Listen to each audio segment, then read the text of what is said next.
Goalbidding other sprays. Were weathered. Her back often ached, but her heart remained soft. At 58, she had raised 3 children on her own, each now grown with families of their own. These days, she cleaned the grand homes of Silicon Valley executives, people who barely noticed her presence. The Harrison estate was her Tuesday and Friday assignment. It was a cold, modern mansion with floor-to-ceiling windows and furniture that looked more like art than something meant for comfort.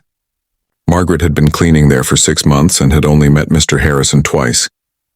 He was always traveling, always in meetings, always somewhere else. But she saw his daughter every week. Lily Harrison was 9 years old, with dark hair pulled back in a neat ponytail and eyes that seemed too old for her small face.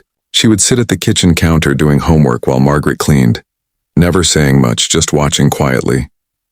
The housekeeper who lived there, Mrs. Torres, was kind but busy managing the household.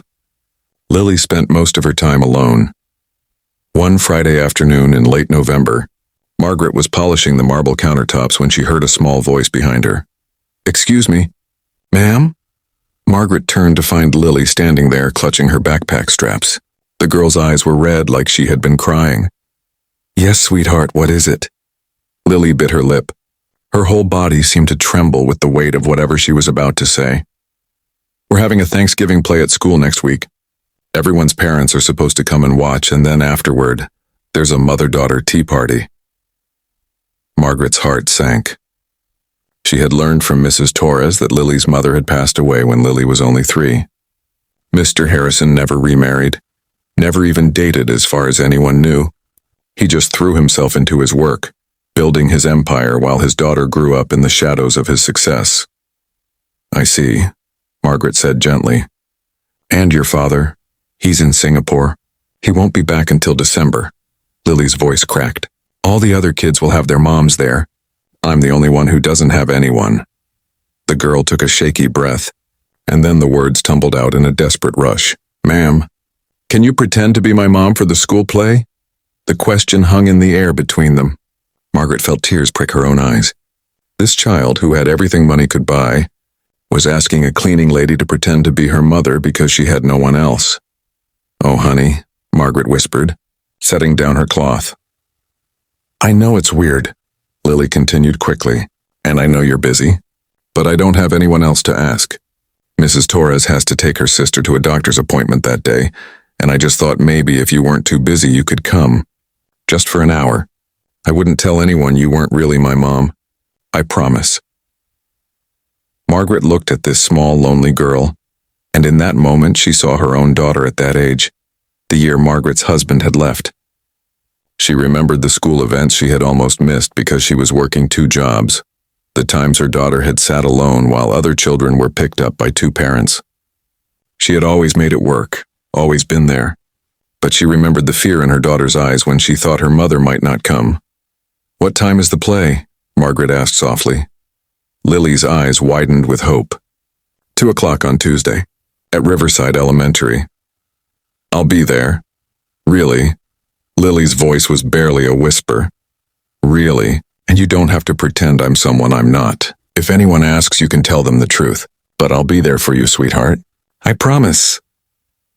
For the first time since Margaret had known her, Lily smiled. It was like watching the sun break through clouds. Tuesday arrived with a crispness in the air that smelled of coming winter. Margaret took the bus to Riverside Elementary, wearing her nicest dress, a navy blue one she saved for church. Her stomach fluttered with nerves. This was not her world, this school with its perfect lawns and shiny playground equipment. Inside the auditorium, well-dressed parents filled the seats. Margaret found a spot near the middle and waited. When the children filed onto the stage in their Pilgrim and Native American costumes, she spotted Lily immediately. The girl's eyes searched the crowd anxiously until they landed on Margaret. The relief on her face was so profound that Margaret had to swallow back tears. The play was simple and sweet. Lily had a small speaking part about being thankful for the harvest. Her voice was clear and strong, and Margaret clapped louder than anyone when it was over.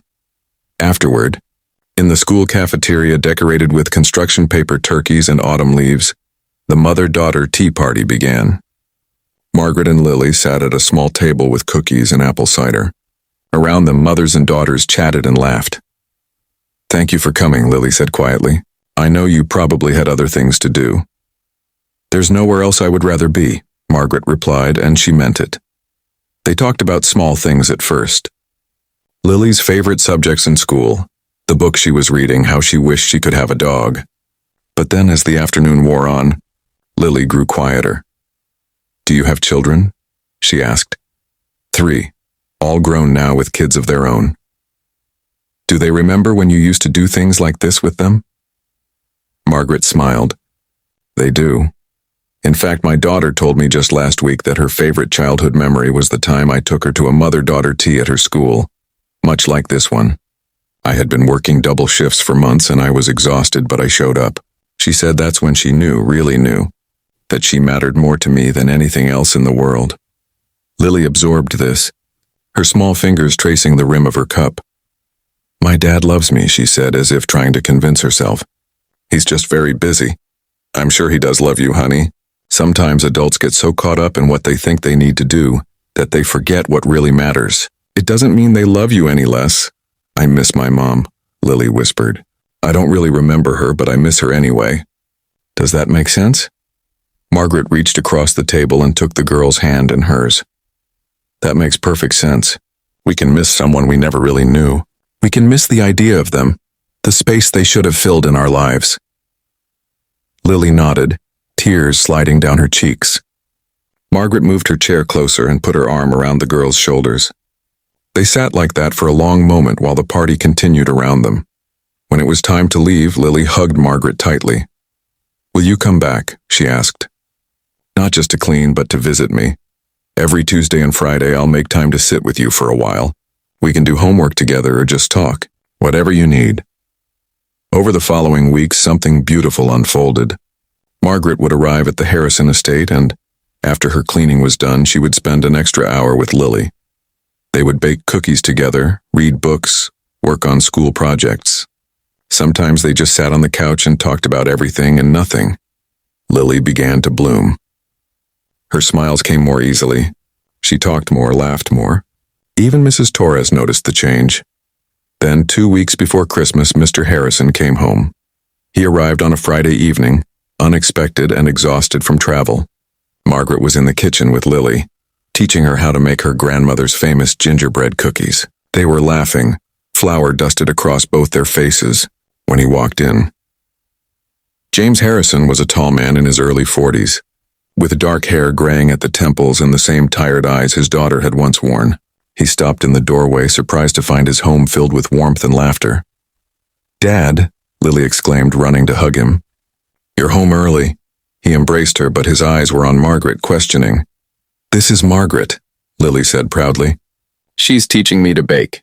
"Margaret, this is my dad, Mr. Harrison," Margaret said, wiping her hands on a towel. "I'm the cleaning service. I hope you don't mind, I was just spending some extra time with Lily." Something in his expression shifted. It wasn't anger, but something deeper, more complicated. Regret, perhaps. Or recognition. "Actually, would you mind staying for a moment after Lily goes to bed?" he asked.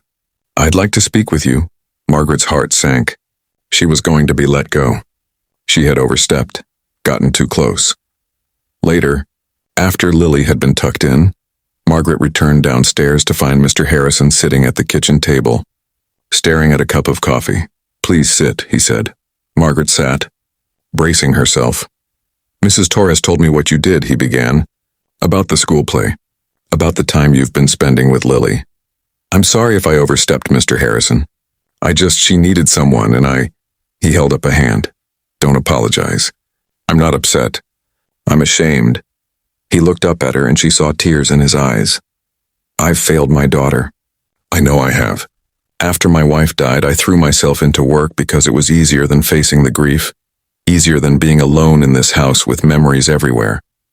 I told myself I was building a future for Lily, securing her life, but the truth is I was running away. And in the process, I left her alone." Margaret waited, letting him speak. Tonight, when I walked in and saw her laughing, really laughing, for the first time in I don't know how long, I realized something. My daughter needed a mother and she found one. Not in me hiring a nanny or enrolling her in expensive programs, but in the kindness of a woman who chose to care about her. He wiped his eyes. So I'm not here to fire you or to ask you to stop. Stop.